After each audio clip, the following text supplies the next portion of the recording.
Hey everyone, welcome back to ZTArchitect. I'm Steve, and in today's video, we're unpacking one of the most referenced frameworks in modern cybersecurity, the CISA Zero Trust Maturity Model version 2.0. If you've ever wondered what Zero Trust Maturity actually means, or how organizations measure their progress, this is the document that lays it all out. Released in April 2023 by the Cybersecurity and Infrastructure Security Agency, this model defines the 5 pillars of Zero Trust, outlines the 4 maturity stages, and explains how each area of security evolves over time. In this video, we'll walk through the key sections of the document together. We'll look at how CISA defines each pillar, what each maturity stage represents, and why this model is such an important reference for anyone building or improving a Zero Trust architecture. Let's dive in. Let's start right at the top of the document, the title page. This is the CISA Zero Trust Maturity Model version 2.0, published in April 2023 and marked TLP Clear. It's a publicly shareable guide that defines how organizations can measure their Zero Trust maturity across 5 pillars and 4 stages of advancement. Jumping into Section 1, the introduction. Here, CISA explains that the model supports modernization goals outlined in Executive Order 14,028, improving the nation's cybersecurity. Although it was written for U.S. federal agencies, CISA encourages all organizations to use this framework to assess their current state and plan their Zero Trust roadmap. The intention is to create a shared structure and vocabulary for measuring progress across any environment. Now we are moving into Section 2, Current Environment. CISA sets the stage by describing why traditional perimeter defenses are no longer enough. They reference high-impact incidents like SolarWinds and Microsoft Exchange as examples of the need for greater agility and resilience. This section also highlights OMB Memorandum M-22-09, which requires agencies to meet Zero Trust objectives by fiscal year 2024. The takeaway, Zero Trust isn't a future concept, it's today's expectation. Now in Section 3, what is Zero Trust? CISA cites NIST Special Publication 800-207, defining Zero Trust as a collection of concepts and ideas designed to minimize uncertainty in enforcing accurate, least privilege, per request access decisions. In practical terms, Zero Trust assumes compromise. And that being said, it continuously verifies every identity, device, and workload before allowing access. This is a shift from location-based security to identity context and data-centric controls, and CISA reminds us this change is as cultural as it is technical. Turning to Section 4, Challenges in Zero Trust Adoption, CISA acknowledges the realities that make transformation difficult.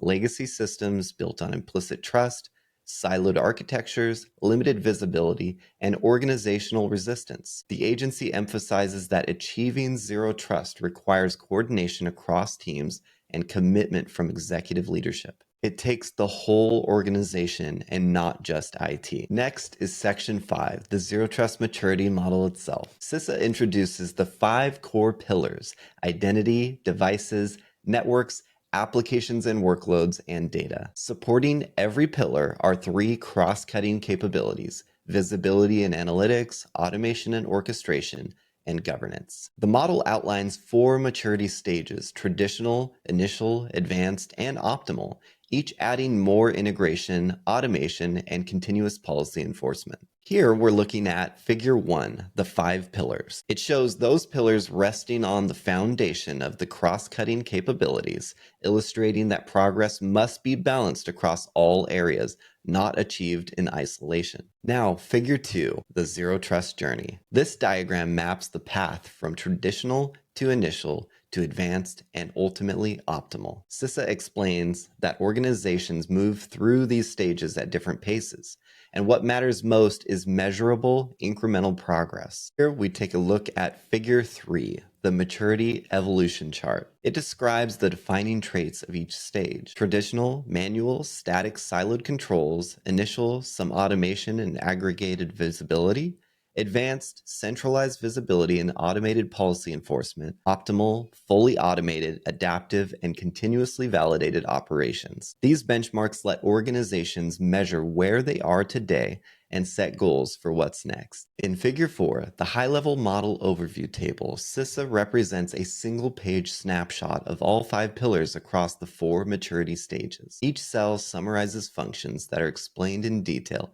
in the following tables. Now let's focus on Table 2, the identity pillar. Identity is the foundation of Zero Trust. Key functions include authentication, moving from passwords to phishing-resistant MFA and continuous validation, identity stores evolving from isolated directories to integrated, secure identity systems, risk assessments shifting from manual reviews to real-time dynamic analysis, access management, implementing just-in-time and just enough access for every session. At higher maturity, enforcement becomes fully automated and policy-driven, supported by consistent visibility and governance. Next up is Table 3, the devices pillar. This pillar covers every asset that connects to the environment: servers, laptops, mobile devices, IoT, and virtual machines. Core functions are policy enforcement and compliance monitoring, asset and supply chain risk management, resource access, and device threat protection. CISA emphasizes maintaining a dynamic, accurate inventory, continuously assessing device posture, and automating policy enforcement across all platforms. Now on to Table 4, the networks pillar. This pillar redefines network security around segmentation, encryption, and resilience. Key functions include network segmentation from perimeter defenses to granular microsegmentation, traffic management, dynamic and risk-aware controls, traffic encryption, end-to-end encryption where feasible, network resilience, building redundancy and adaptability to maintain availability. Every network connection is treated as untrusted until verified and monitored through centralized governance. Moving to Table 5, applications and workloads. This pillar is about securing the applications themselves and the processes that deliver them. Functions include application access, context-aware and continuously authorized, application threat protection built into each workflow, accessible applications, securely available to authorized users over public networks, secure development and deployment workflow, automation and environment separation across dev, test, and production, application security testing, continuous and automated throughout the lifecycle. This pillar reinforces DevSecOps principles and continuous security validation. And finally, Table 6, the data pillar. Data is the ultimate focus of Zero Trust. Everything else exists to protect it. Core functions include data inventory management, from manual tracking to continuous automated discovery, data categorization, consistent automated classification and labeling, data availability, ensuring redundancy and controlled access to maintain resilience, data access, attribute-based and just-in-time permissions, data encryption, protecting data at rest, in transit, and when feasible in use, all governed under centralized key management. This is where everything in the model converges, protecting information throughout its entire lifecycle. That's a complete high-level walkthrough of the CISA Zero Trust Maturity Model version 2.0, from its introduction through the 5 pillars to the detailed maturity stages. It's a powerful framework for understanding what Zero Trust looks like, but it's also important to understand what it doesn't provide. CISA defines the what, the outcomes, and maturity levels every organization should aim for, but it doesn't prescribe the how. It doesn't give configuration steps, product mappings, or technical sequencing.